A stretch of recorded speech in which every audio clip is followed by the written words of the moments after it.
Hey everybody, what's up? Welcome back to the vlog, episode 31. I don't even know where to start. Typical setup. I showed up at Orange City to play 1-2. Somehow I found my way at the 2-5 table. You know how this channel works. Let's get to it. I want to give a shout out to a dealer, Adam, aka Adam Bomb. Am I on YouTube right now? You will be, yeah. Super nice guy, super full of energy, makes the game fun. Subscribe, like. There it is. We're going to start things off at the 1-2 table here. In the very first hand of the night, there's a button straddle. We're in the hijack, and we look down at Jack 8 of clubs. The small blind makes the call before it folds to under the gun, who also calls. It folds around to me, and I bump up to $20. The button straddler calls, and under the gun calls, so we're off to a flop three ways. The flop is Queen Jack 5, so I've got middle pair here. And the action's going to check through, so we're off to the turn. The turn is a king of diamond, so my hand's not improving here, but once again the action will check through, so we're off to the river. The river is a jack of hearts, and I've made three of a kind. Under the gun leads on this card for $15. When the action's on me, I put in the raise and I bump it up to $45. The button folds, and under the gun doesn't think too long and folds, and we win the first hand. In the very next hand, we're in the low jack, and we look down at King Jack of hearts. There's one early position caller before the action gets to me, and I bump it up to $12. Nigga, it does, cuz. Only the cutoff call, so we're off to a flop, out of position, heads up. The flop is 3-6-8 rainbow, so I've missed on this flop, but the action checks through, so we're off to the turn. The turn is a king of spades, and now I have top pair. I go ahead and lead on this card for $25, and my opponent folds, so we're 2 for 2.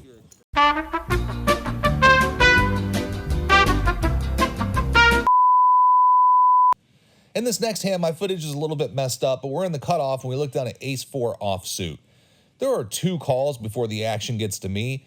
I really don't like these ace-deuce through ace-5 hands, but all the pros and all the vloggers raise in this situation, so I raised to $15. I get calls from the button, the small blind, and the big blind, so we're off to the flop four ways. The flop is 4-5-8 with two spades, so I've got bottom pair and a backdoor flush draw. It checks to me and I put out a c-bet of $40. The button makes the call, everybody else folds, so we're off to the turn. The turn is a 2 of clubs, so I've picked up a gut shot here. I check, and my opponent also checks, so we're off to the river. The river is an interesting card. It's the king of spades. It brings in the front door flush. I have the ace of spades, so I'm blocking the nut flush draw. I think about betting to represent the flush, but I end up just checking. My opponent fires for $60. Now I regret not betting. I definitely could have represented a made hand here with a bet. My one concern was if he came back over the top, there was no way I was going to be able to make the call, so I end up folding here. There's a button straddle. We're in the cutoff, and we look down at ace-king of clubs. There are 4 callers before the action gets to me, so when it's on me, I bump it up to $55. The button snap calls me. Everybody else folds. We're off to the flop, heads up. The flop is ace-10-7 with two spades. I check looking for the button to take a stab at it. The button is staring right at me, so I give him a look back, and he checks behind. The turn is a 3 of spades, so it brings in the front door flush. I hate this card, but I think I have to bet it. I have about a pot-sized bet left behind me, so I jam for 153 total. He doesn't think too long, and he folds. In this hand, we're 6-handed, so I'm under the gun, but I'm also in the hijack, and I look down at pocket aces. I open the action for $12. The cutoff calls and the small blind calls. Everybody else folds. We're off to the flop three ways. The flop is Jack 6-9 rainbow, and it checks to me. I bet out for $20, which was kind of an accident. I meant to make it $30, which once again is why you should always verbalize your bets. The cutoff calls, the other player folds. We're off to the turn, heads up. The turn is an 8 of hearts, so it really connects this board with some straight and flush draw possibilities. I hate this card, but I have aces and I have to stay aggressive, so I bet $50 and my opponent folds. After about an hour and a half of playing, I get called for the 2-5 game. That's right, the game I'm not at all bankrolled for. So I cash out here, make about $95, and I buy into the 2-5 game for just under $600. There's a button straddle. We're under the gun, and we look down at ace-jack offsuit. The action folds to me, and I put in the raise for $30. +1 makes the call, and it folds to the cutoff, who has been very active since I sat down, and he makes the call. The button straddler calls as well. We're off to a flop multi-way. The flop is 3-jack-3, so all things considered, a pretty good flop. I continue on and bet $65 here, about half the pot. +1 folds, but the cutoff calls. The button folds. We're off to the turn heads up. The turn is a king of spades. It's not a great card. I slow down and check, and surprisingly, the cutoff checks behind, so we're off to the river. The river is a 7 of spades, and so it brings in the backdoor flush. He didn't bet the turn, so I'm not putting him on a flush draw, so I decided to go ahead and bet out here, and I bet $105. Originally, I thought my opponent only had about $165 behind. He actually had closer to $365 behind, so I'm not putting him in nearly as tough of a spot as I thought I was originally. However, after some thinking, he ends up making the fold. We're in the cutoff this time when we look down at pocket kings. The action folds all the way around to me, and I raise to $20. The button is my only caller. We're off to a flop heads up. The flop is 7, 8, 10 with 2 diamonds. This is a very coordinated board. I continue on for $45, and my opponent quickly folds. If you're playing poker on the PokerBROS app, there's a club you've got to join, Button Clickers. This group has many vloggers in it, including Doug McCusker, who got me into the group, and I've been made an official affiliate. So, if you're interested in playing poker with me, join Club 21839 and use the referral ID 720791. I'm playing under the name BDM Professor. We're in +2 this time, and we look down at 8, 9 of hearts. The action once again folds to me, and I bump it up to $15. I get a call from the button and the big blind, so we're off to the flop 3 ways. The flop is deuce 7, 9 with 2 spades, so I've got top pair here. The big blind donks out for $20. The action's on me, and I have top pair. There's a spade flush draw, so I don't think calling makes much sense, as there are a ton of bad turn cards for me. So I decide instead to go ahead and raise here, and I bump it up to $65. The button folds and is back on the big blind. This guy's been pretty aggressive today, and I think if he calls, I'm going to have to bet really big on any non-spade turn. However, after some thought, he makes the fold. We're on the button this time, and we look down at pocket sixes. There is one call from early position before the action gets to me, and I decide to go ahead and bump it up to $20. The big blind and under the gun both make the call, so we're off to a flop 3 ways. The flop is deuce 4, 8, so not a terrible flop for sixes. The action checks to me, and I continue on for $55, and both players quickly fold. The very next hand, we're in the cutoff, and we look down at pocket nines. The action once again folds to me, so I open for $15 this time. I get a call from the button and the big blind, so we're off to the flop 3 ways. The flop is queen 10-4 with 2 clubs. The big blind checks, and I check, and the button bets out for $30 here. The big blind makes the fold, but I decide to go ahead and peel one off, so I make the call. We're off to the turn. The turn is a 10 of spades, so it's paired the board. Once again, I check, and the button slows down this time, and he checks behind. The river is the king of clubs, and I actually like this card, and I'm going to go ahead and try to represent the flush here, so I bet $85. The problem is, if I'm repping ace-x of clubs, it can't be ace-queen or ace-10, as those clubs are already out, and why would I open ace-king and then check the flop and the turn? So, in hindsight, this might end up being a bad play. My opponent ends up calling, and he has ace-jack for the straight. I think if he doesn't have the ace of clubs in his hand, this move might work, as I could be representing the flush, but it doesn't work this time. We were in +1 this time, and we look down at king 10 of spades. The action folds to me, and I raise to $20. It folds all the way around to the button, who calls. The button has been the most active player at the table, with a VPIP that has to be somewhere near 75%.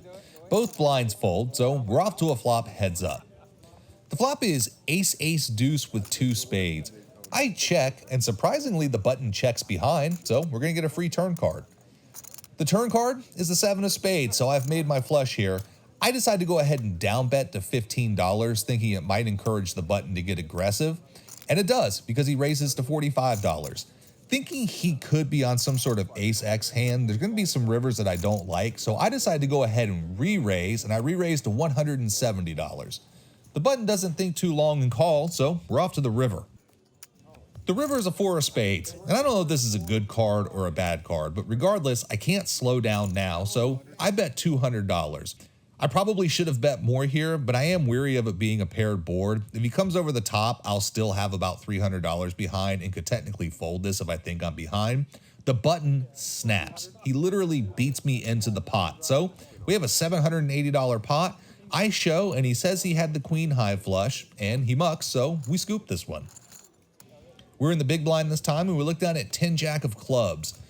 There's a call from an early position player, and it folds to the cutoff, who raises to $25. The button folds, but the small blind calls. I make the call, and under the gun calls. We're off to a flop 4 ways.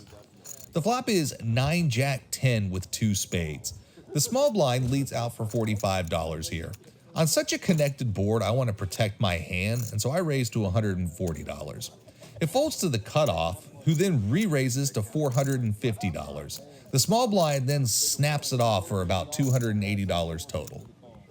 The action's back on me, and this is probably one of the better hands I'm going to show up with out of the big blind, but there are a lot of cards that I'm not going to want to see on the turn and river.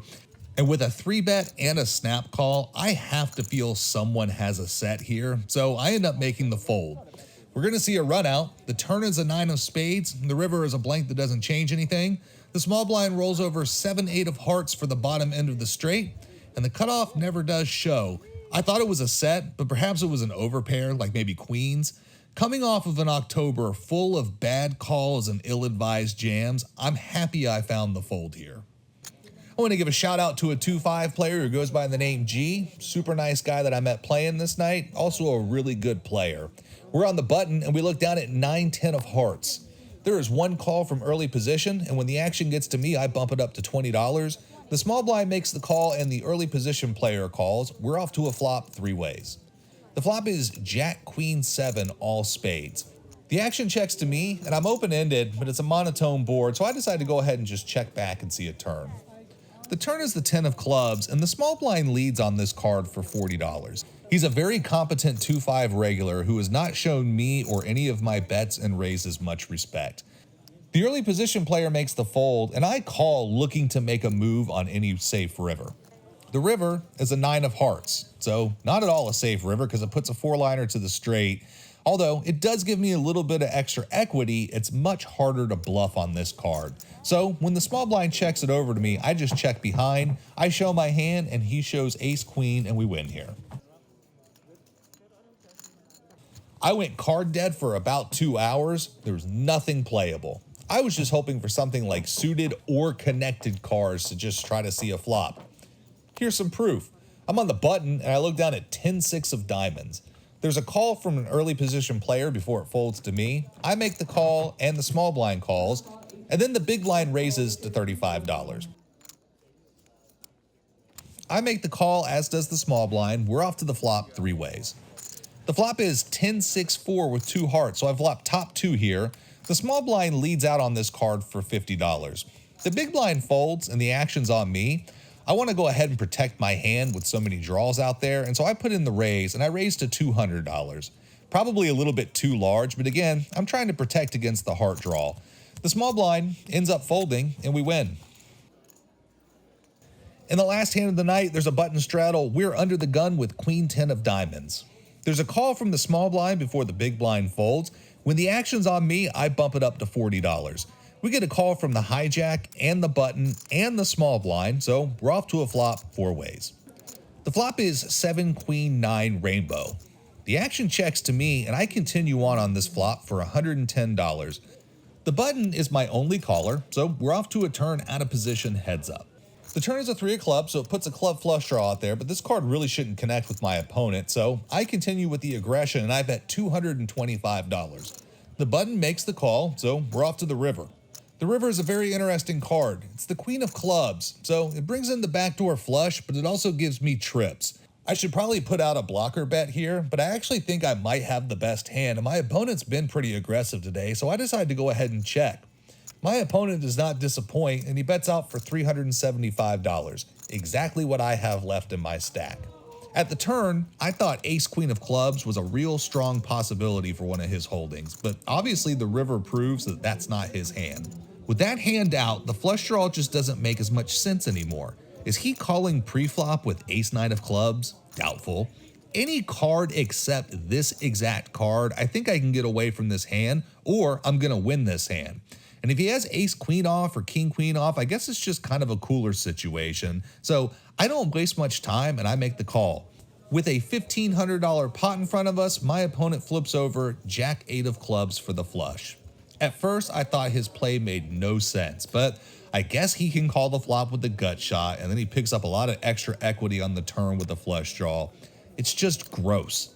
Once again, for what feels like the millionth time on this channel, I play hours of good poker to have it all come crashing down at the end. I decide after that to just call it a night. That is amazing. It's amazing that you can play so good, and then at the end of the night, just lose it all. I mean, I got the guy to call $110 on no pair and a backdoor draw. He calls over 200 on the turn with a club draw. And I mean, any card that's not a queen, I can get away from that. You know, I checked looking for some action, and he gave me exactly what I wanted. And it's amazing that you can get somebody to invest 75% of their stack on no pair and a draw and run a runner to boot. It's just, I thought for a second I had broken out of this hideous slump I'm in, and it's not over. It bankrupt me. You know, I have no business at the 2-5. I'm not bankrolled for it, but it's been a fun game that I thought I've played well. And I don't hate my play on that last hand. I think I played that hand perfectly. It's just a really unfortunate run out. So in for a lot, out for none. Like and subscribe. See you next time. If you enjoyed this video, please make sure to drop a like and subscribe to the channel for more poker content. And you can follow me on Instagram at 7cardflushpoker.